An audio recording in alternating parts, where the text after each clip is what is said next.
Listen now, we the talk around town. Alex threw the ball to Smokey for a touchdown. Ha. It's fourth down and you don't really want no more. We've been winning from the door. You should check the scoreboard. Ha. Check the scoreboard. Welcome back to another episode of the Scoreboard XFL Week 2. We have some things to discuss. I have some gripes here with the XFL odds makers, and I'm going to get to that when we get to that. Yeah. But first of all, JJ, Smokey, how are you guys doing? How has your XFL weekend been? Oh, dude, it's been great. Like, I love it. It's the best football on TV. It's been great. Doesn't matter if we're talking about the 49ers or the Battlehawks. As long as Dallas is getting beat, I'm a happy camper. Smokey, how's it going? I was going to say better than Vipers fans, but I happen to be a Vipers fan. So it sucks, as a matter of fact. Better than Renegades. Yeah. No, actually, I can't even say that. They were better than the Vipers. I don't know. Hey, that St. Louis bandwagon is still open, my friend. Hey, it's still early enough. We only see one game. Come on over, man. Dude, we got dubs. We got wins over here. Brandon Perna said, it's still cool. Said, it doesn't matter if your team sucks. It's still early enough to switch teams. Exactly, yeah, and you don't have any bonds in the XFL yet. You can still switch. It's probably fine until you buy your first jersey. You are not what? I'm not gonna do it. I'm gonna stick with the Vipers. I think that's they showed some promise, even though they looked like they were horrible and they really sucked. And Aaron Murray looked like Jake Fromm at the end of last season. But I still think they've got promise. Yeah. They showed Speaking of, Aaron Murray is currently injured and is on a day-to-day basis. Although it looks like he will probably be ready for the next game, but we'll see. He is supposed to be the starter if he is ready. Yeah. But yeah, they definitely show promise. Like they scored. Mm-hmm. They scored. Well, they went. They did get a field goal. They scored. They drove downfield easily on every drive. It was just, for some reason, every time they got into the red zone, it was either a pick or they just blew it. I mean, and the red zone. I think they lead the league in offensive yards. And the red zone is also called the green zone, and why? Yes, because that's where the money is made. So. Oh yeah, well inside the 10 would be the green zone. Yes. Yeah, you gotta score. Gotta score. That didn't happen there. But let's get into this week. I'm hyped for this. I like the XFL. New York Guardians at Defenders. We're picking the spreads again, so we have Guardians plus 6.5. All right, I gotta write that down. I haven't wrote the spread. Right. Yeah. So Defenders are pretty huge favorites here. All of the odds, by the way, the spreads are from DraftKings. FanDuel had the same odds, and those are the two official XFL partners, so those seem like the most trustworthy sources. We're taking them. All right. Listen, Defenders. Defenders at minus 6.5. Yes. Both of these teams, their quarterbacks looked great in their first games. Cardale Jones. I always say Cordell, but it's Cardale. The old Ohio State guy that came on. He had a one-season wonder. And as of this time, he's still undefeated as a starter, believe it or not. Never made it in the NFL, but he is looking great here. Matt McGloin. The Penn State guy, he looked great against the Vipers. He wasn't perfect, but he looked good. I'm still basing because I really don't know all that much about these teams still after just one game. So I'm still going quarterback versus quarterback, unless there's just a giant defense in the way. But right now, I'm going to stick with Cardale Jones and the DC Defenders. All right, JJ. Well, first of all teams that are facing off against each other this week have the same record as their opponents, so we have not much to judge from there. In this case, we have winners and winners. So I don't know that I like one team hugely better than the other at this point. So with the spread being so extreme, I'm just gonna do what Alex likes to do, and I'm gonna take the points. Yeah. Give me the points. I love the points. Never liked the points as much. I'm going to like the points even more later on in a different matchup. But, I'll other ones for sure. I'll take New York 6.5. I'll take them, absolutely. It's still too early to go against these kinds of spreads. Which reminds me, actually, we did not talk about how well we did last time, right? No, we didn't. Actually, you want to do that, Smokey, real quick? One pick. You want to do that? One pick each. One pick each. Okay, yes. fair enough. But the every game last week was a blowout. except for the Renegades and the Battlehawks. Other than It that, was pretty low scoring, pretty close, yeah. yeah. Other than that, you were seeing 34-16 or whatever, you know. But Dude, I was telling you, it's a new league that some of the teams are already better adjusted than others. Some schemes are easier than others. Yes. I didn't expect that Defense. at all. You know, Defense early on. Yeah, I expected really close games and defensive battles, but Yeah. these guys like PJ Walker coming out here and just showing up everyone. Absolutely. But yeah. Well, so your pick is the Guardians. Yes, we both picked the Guardians. Yes, okay, Take the gotcha. point. Seems like an easy one. I might bet some on this even. Maybe take the Alright. spread. Next one. Your Vipers versus the Seattle Boo Dragons.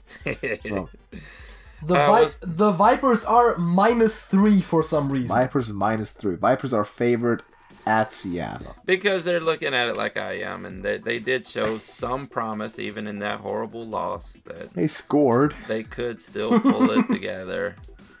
And they have to get... Well, for one, you know what they need? They need Antonio Callaway. That's what they need. All right. And if he can get healthy and be in this game, because Aaron Murray had no receivers. I mean, some of those drops and picks were not his fault. I mean, yes, he threw a horrible pick in there, and it was all his fault. But some of those were receiver problems as well, because what was the kid's name? Truesdell or whatever. He had the ball right in his hands and just like he didn't like it. Like it was too hot or something. I don't know.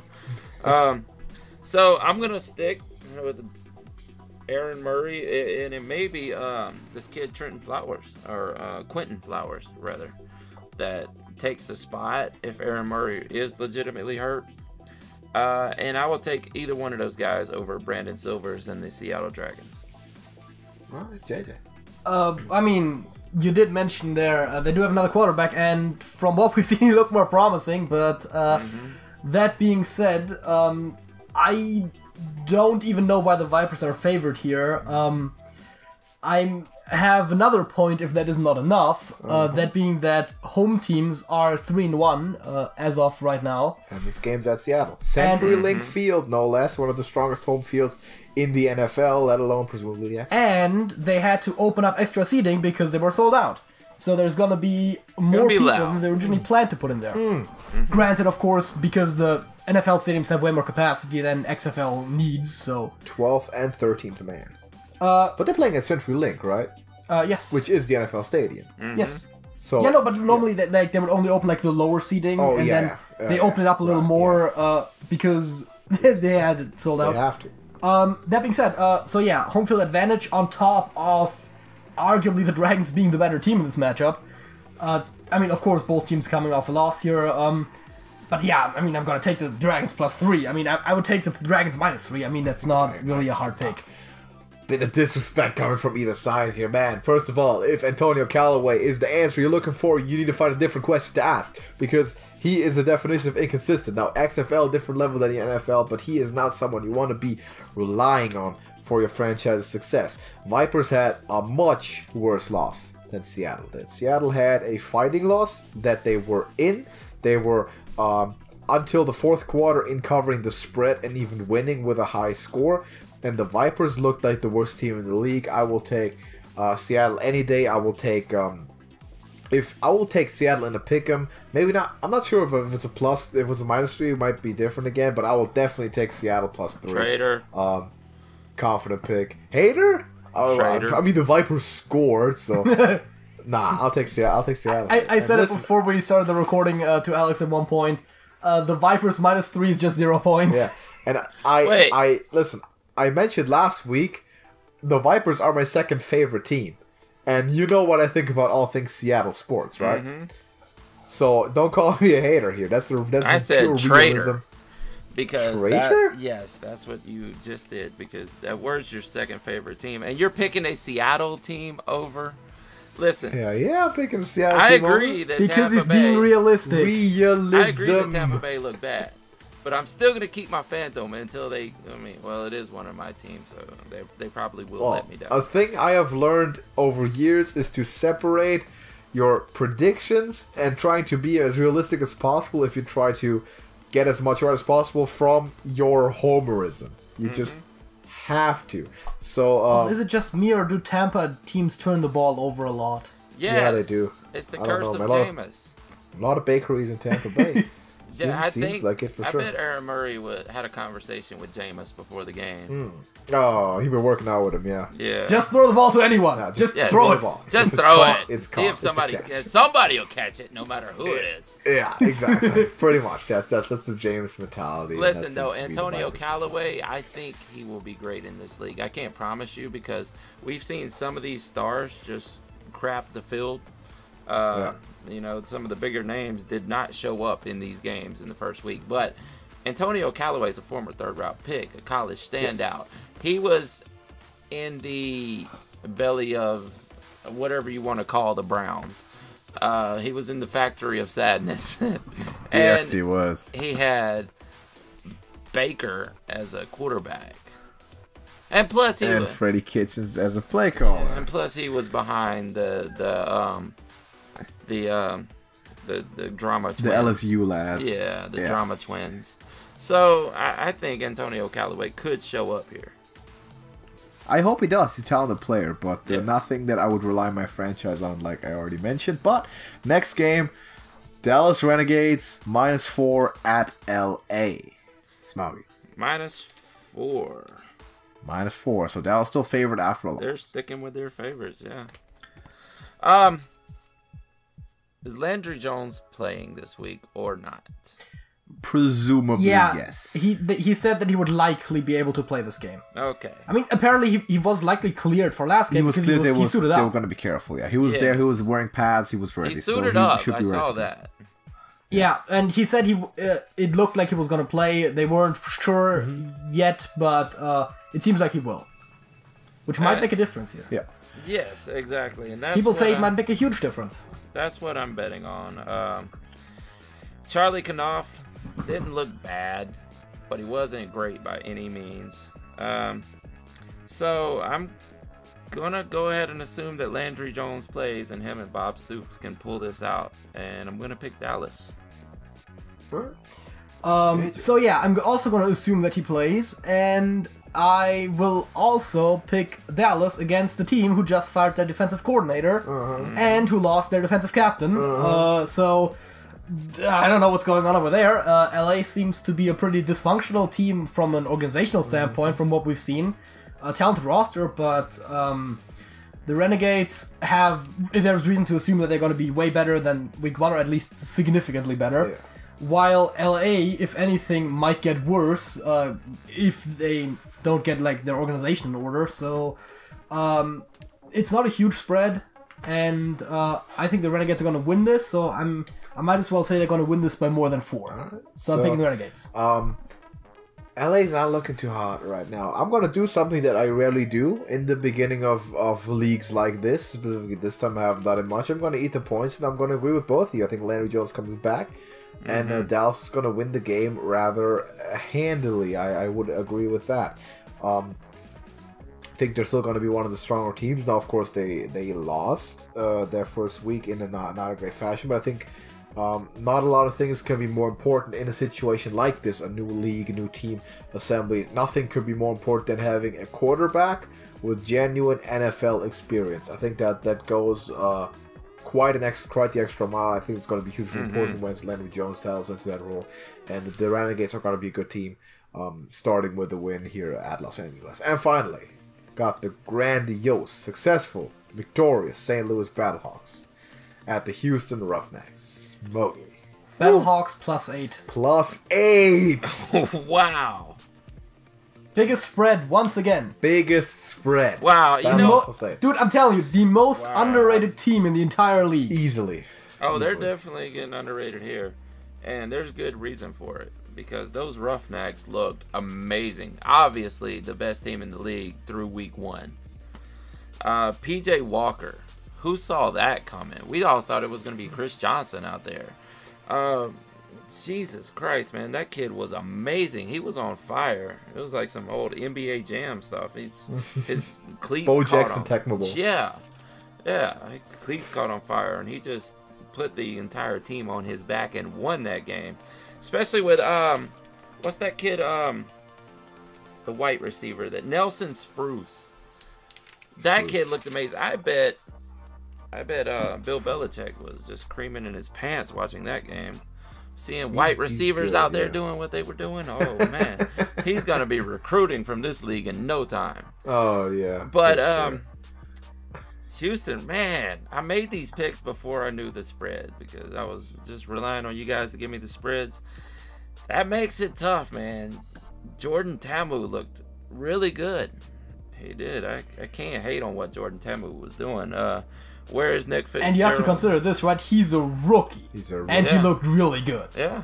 Really good as a rookie. He has no professional experience and limited college experience. Yeah. Yeah. And yet. He's good. But after seeing what PJ Walker did, I can't bet against them until they do something worse because right now they look like the best team in the entire league. So you'll eat the points? Huge You're going to eat 8 points? Yes, I'm going to have to, man. You're going to eat 8 points? That's a big meal. Okay, then. Take him, JJ. Huge spread.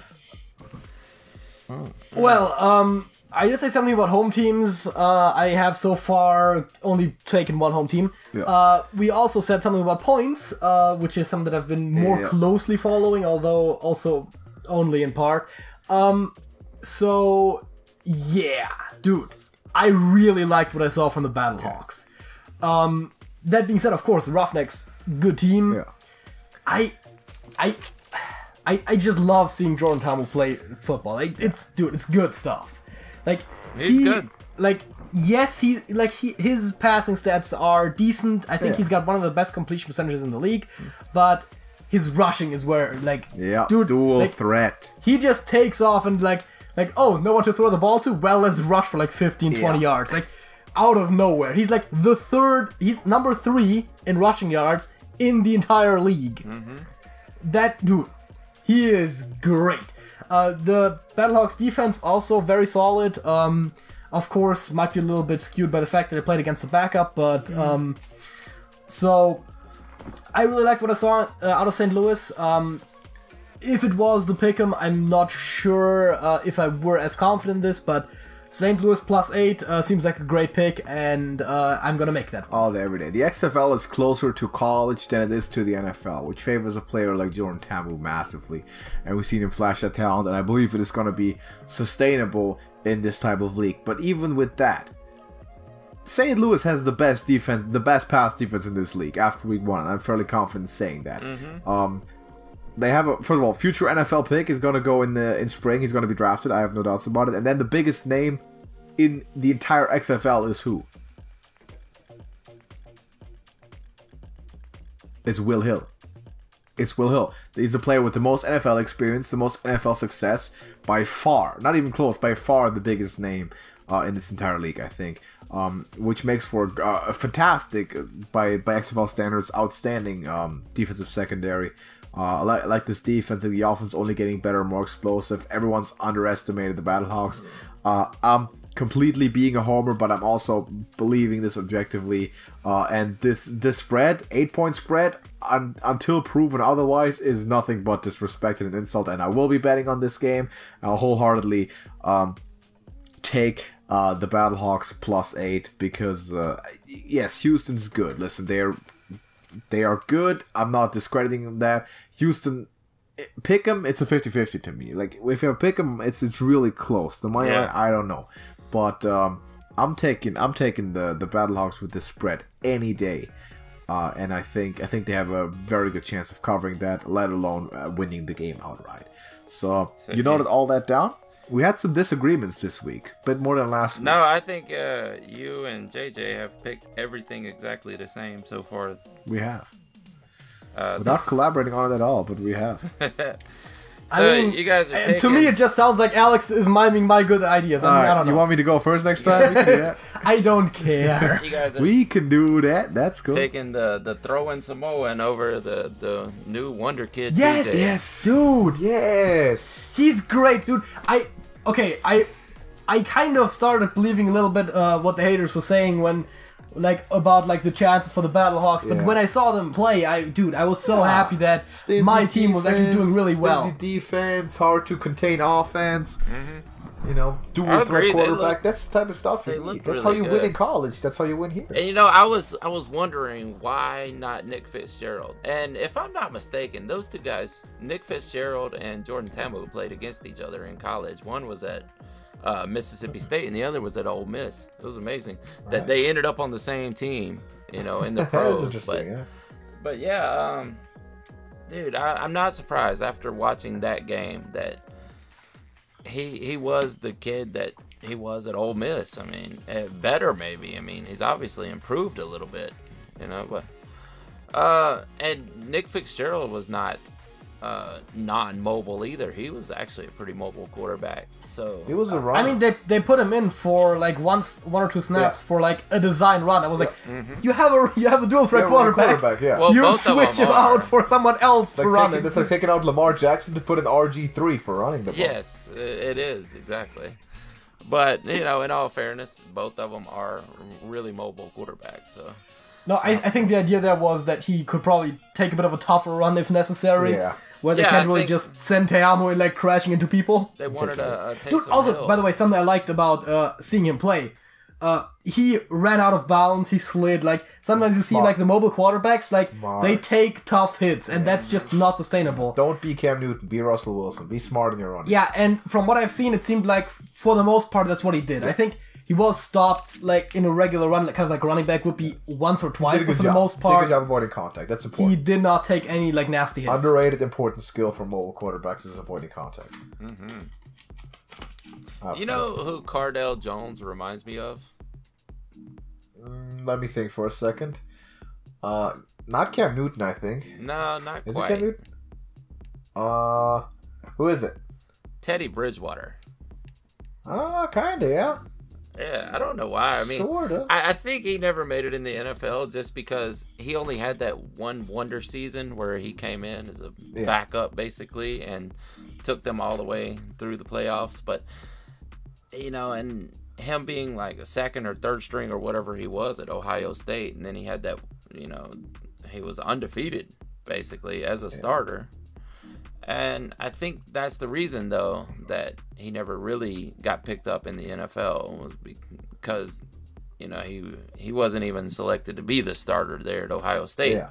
But this kid, every time I've seen him play, he's actually an amazing quarterback. Like Jordan? No, Cardale. Oh, Cardale, yeah. Yeah, and why has he never been given some sort of chance in the NFL? I mean, I know he was... if I'm not mistaken, he was a backup. Yeah, he was. He He was drafted. He wasn't undrafted. Yeah, but he was never actually given a chance. I mean, I think he's definitely one of the guys that are playing for an NFL audition here for sure. Yeah, for I think sure. A lot of these players here I think most of these looking at this as a step. I mean, I don't see Aaron Murray play because he's been there and done that. I mean, he's on his way down, but. Ta'amu for sure, Cardale, this PJ Walker kid out of nowhere, that. And Spruce maybe too. He might want to go. Oh yeah, he's gonna be a Patriot, no doubt. Not too long. Yeah. I mean, it seems like there's, see it too. for the most part, two kinds of players in the XFL. Those who are just extending their careers a little bit by having a lower league to play in, and those who just didn't quite make the NFL but are still looking to get there. Exactly. And for the most part. And a couple of post-college pre-NFL that are still getting drafted. Yeah, I mean, that kind of falls under the second category of trying to make it there. I mean, of course, the reason why those guys didn't make it, for example, is because, like, in one case right now, he was literally not drafted earlier. Yeah. But he will be drafted in spring. Yes. Very certain. This is gonna not be bad for your resume at all, I think. Yeah, if we need some other talking points, I have a couple notes here. Alright, hit him. First of all, the point conversions. The point conversions! Did you do some stack crunching? Yes. What do you got? So there was 19 total extra point tries. 11 were 1 point attempts and 8 of them were 2 point attempts. No threes. No threes. No chuckins. Okay. 1 point attempts were 4 for 11 and 2 points 3 for 8. Putting them at 36.4% and 37.5% respectively. That's interesting. Interesting stat for sure. The fact that small sample size, but that very small sample size. 1 and 2s are so close together in their percentage. Close together and slightly favoring 2. Yeah, that's why I'm favoring 2 also as a conversion. I've said this before. Yeah. If you want to do the 1-point conversion, you run the ball. If you're not planning on running, there is no reason to not go for 2. Because every passing play you design to go for 2 yards can go for 5 yards. You can design it like that. Not a pass play in football is designed to go for 2 yards. Never. No pass play is designed to go for less than 5 yards. Runs, yes, they exist, but never a pass. So if you want to pass, go for 2. No reason to ever go for 1, in my opinion. I think it's easier to score the 2-pointer. Because if you're going to pass, and you got 5 yards to play with, instead of basically having a goal line stance there that you're going to try to run somebody through that is probably going to get stuffed. Most, probably 6 times out of 7, you would think. Yeah. But, I'd go for 2 every time, basically. On the 2-yard line, it is much tougher to run goal line concepts like the goal line post, because the hook zones of the linebackers in coverage shrink down quite a bit, and you don't get 3 levels of coverage anymore. You get hard flat zones, you get buzz zones behind them, you get hook zones. There's no safeties, don't need to cover deep downfield. There's no back of the end zone fade routes on the 2. Yes. And just those 3 yards moving back to the 5 stretches the linebacker enough to have the high-low concepts going with the slant and the post over top. So yeah, I would agree. Even if you're scheming up some kind of pass to the end zone, it might be easier from the 5 as from 2 at least. In regards of having a more open playbook to stuff to call from that situation. I agree. And also, some other statistical data in regards to that was that when the XFL tried it out, they had 50% for 1 point, 30 for 2, and 10 for 3, which means the highest expected points is 2 because you get half a point going for 1, 0.6 going for 2, and 0.3 going for 3. Yeah. There was also, I saw an article where they listed the goal-to-go stats for 3rd and 4th downs for NFL, where they also had 49% for the 2-yard line. I think somewhere in the 30s for the 5-yard line, and I don't even remember what they had for the 10, but in either case, going for 2 points is the most lucrative on average. Statistics say go for 2. Intuition says if you're going to pass, go for 2. The playbook's wide open. You can have more concepts. See if teams start adapting to that, or if it's still the sort of old established NFL mentality of just taking the safest thing. I mean, I would assume that some people are now going to, some coaches that is are now going to look at the stats and be like, okay, small sample size, granted, but they are about equally effective so far, and going for 2 it just gives you more points. Yes, that is true. So if you're not losing any effectivity, why not? I can see the downside of why they would go for one. Going for 2 or 3 basically gives away that you're gonna pass. So that is definitely a considerable dimension. But if the odds or the statistics even withstand that dimension and say 2 is still better, no reason not to go for 2. You're not gonna run from 5, and you're definitely not gonna run from 10. Mm-hmm. From 2 you can do both. But if you're going to run, you have to go for 2, basically. I think 3s are going to be situational for the most part when you need 3 points. Yeah. I was about to say when you're really down is when you go for 3. Down by 9 points, you have to get the 3 to tie the game or something. Then if you're down by 9, you either get the 3 or you kick another field goal. Exactly. That's the same thing. It doesn't really help you to go for 1 or 2. You still have to kick that field goal. You have to kick that field goal. So. I do agree with that. The 1 and the 2, there's going to be a bit more variety here. I can see people go for 2 more when they are sort of in chase. They're down a bit and they have to make up points gradually. They'll tend to go for 2 more, but I'm a huge proponent right now of the idea of just your standard play should be going for 2. If you want to pass, go for 2. You have more opportunities and will be more successful on average. And I'm curious to see if people will start adapting that. Yeah, I think the going for 1 is more like when you really need that 1 point to tie the game or something. And like you have like a really hard power run that you can just push the ball in if you need to. Or you have some trick play dialed up. Or something like that. But Smokey, do you remember that one time that Peyton Manning had that huge bootleg and like and he fooled like the entire camera crew and stuff, and he was in the end zone with the ball at the final, and everyone was looking at that sort of thing. Like the one that you run once in 10 years, sort of thing. With the slowest quarterback in history. So. Well, I mean, there was a pretty good one there as well that went for a little further than that. Remember you are familiar with John Boyes, right? I am very familiar. I don't think it was. He did once show another one, the Kansas City one, where speaking of like the slowest quarterback ever, and he went for like 70 yards or something, untouched. Yeah, that's true. So those you can only do once in a lifetime. Exactly. Setting it up for 10 years and then you can pull it off. One other thing that I wanted to bring up, unless you want to talk more about the extra points, was the television broadcast and the very transparent nature thereof. I think you had some thoughts on them showing the play calls. I did. I did not know how this was done because they would have transmission of the coaches' play calls, of the offensive play call, on television. Yes. And they had constant communication. The communication goes on the NFL. The quarterback's helmet microphone is cut off at 15-second mark. In the XFL, it doesn't happen. You can guide your quarterback throughout the entire play. I think they say it's supposed to stop after the snap. Okay, yeah. But still, up to the snap at the very least. I mean, after the snap, it's tough to. But that's crazy. Doesn't that leave you open snap. for someone on the opposite team monitoring the broadcast? broadcast? That's what I'm thinking. They have all these silent emails. They're very transparent with that stuff. How do they avoid that? I would assume that they are set up in such a way that in the room where like all of the coordinators and everything is sitting, they probably don't have access to the full television broadcast, but maybe just the visuals. But they still are on the phone with the guys downfield. They would probably have to then like prevent outside communication somehow, or there's just enough of a TV delay that it's not feasible. And still, though, like even just imagine like a 20-second delay on the broadcast. You probably can't get hear the offensive play call and tell your defense in a 25-second play clock. But there is definitely a big risk factor. Oh yeah, I do agree that. And they've done it too. They've called the play. They've took a timeout. And then they went back and ran the play, like minutes later.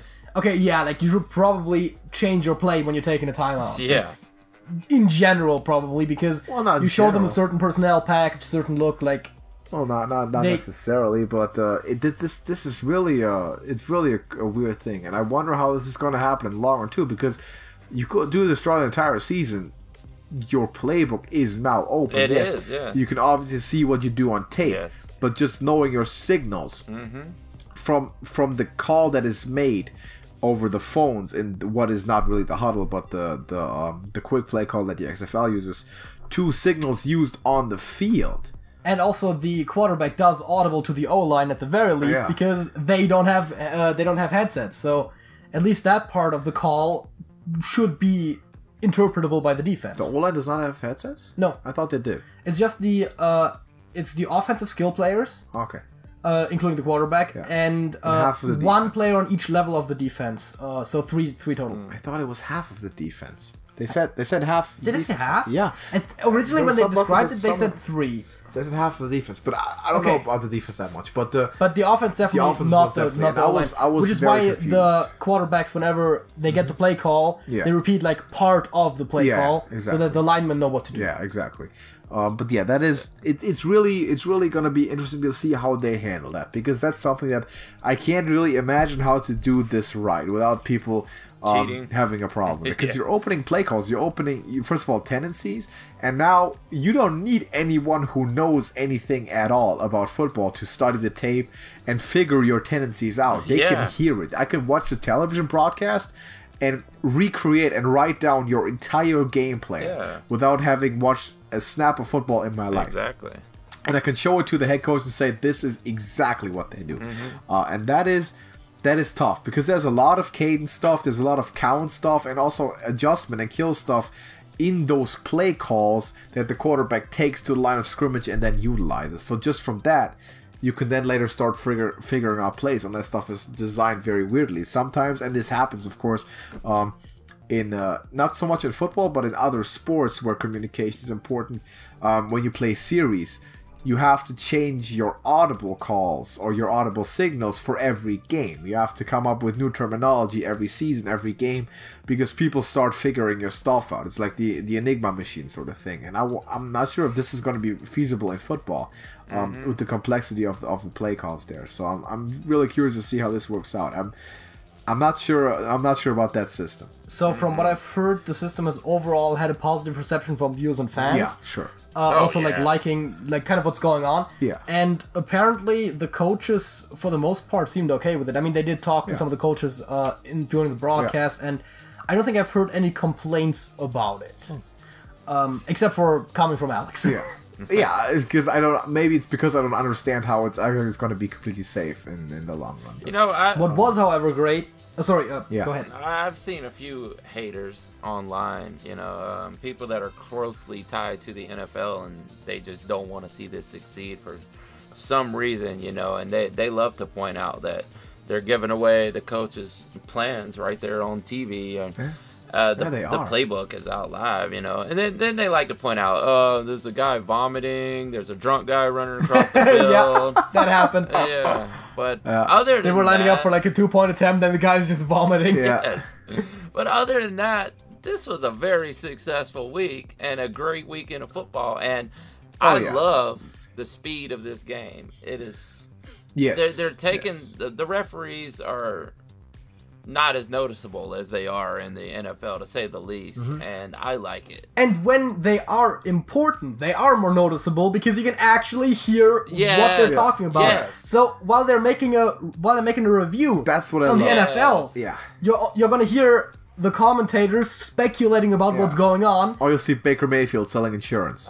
and then or you get a commercial break, and then on the XFL you can hear what the decision they're making, which keeps you engaged as a viewer. Exactly. And you can understand why the call was made. You learn on the without job people having to speculate later on why it would or would not have been overturned. The XFL is much better at educating the casual fan on football. And back to your point, Smokey, about the criticizing the decisions to broadcast the play calls. I'm criticizing it, but for different reasons. I want the XFL to succeed. I want it to work. And I don't want it to fold over, let's be honest, stupid shenanigans like it did last time.